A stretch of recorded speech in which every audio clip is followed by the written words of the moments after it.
come weep with me, past hope, past care, past help. Ah, Juliet, I already know thy grief. It strains me past the compass of my wits. I hear thou must, and nothing may prorogue it, on Thursday next be married to this county.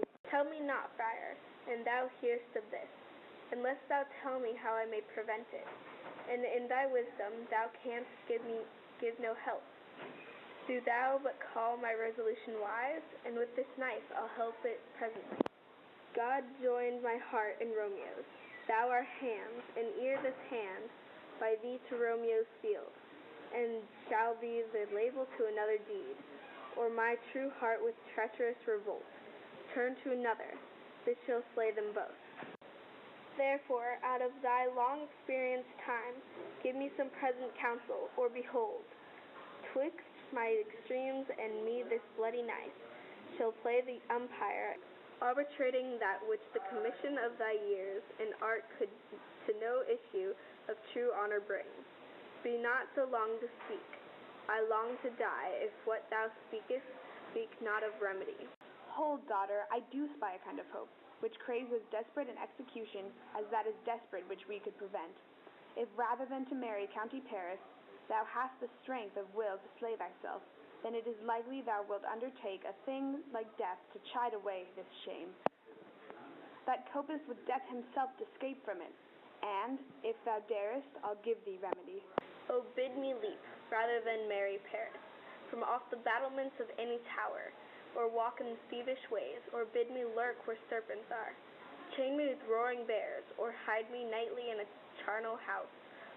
Oh, ear covered, quite with dead man's rattling bones, with reeky shanks and yellow chapless skulls, or bid me go into a new-made grave, and hide me with a dead man in his shroud. Things that to hear them told have made me tremble, and I will do it without fear or doubt, to live an unstained wife to my sweet love. Hold then, go home, be married, give consent to marry Paris. Wednesday is tomorrow night look that thou lie alone. Let not thy nurse lie with thee in thy chamber.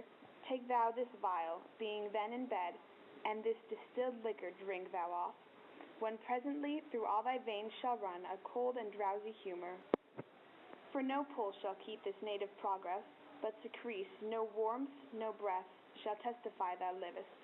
Thy roses in thy lips and cheeks shall fade to pally ashes, thy eyes, windows fall, like death when he shuts up the day of life. Each part deprived of supple government shall stiff and stark and cold appear like death.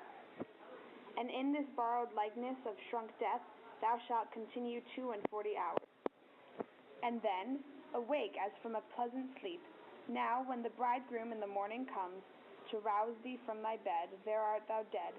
Then, as the manner of our country is, in thy best robes and covered on the bier, thou shalt be borne to the same ancient vault where all the kindred of the Capulets lie. In the meantime, against thou shalt awake, shall Romeo by my letters know our drift.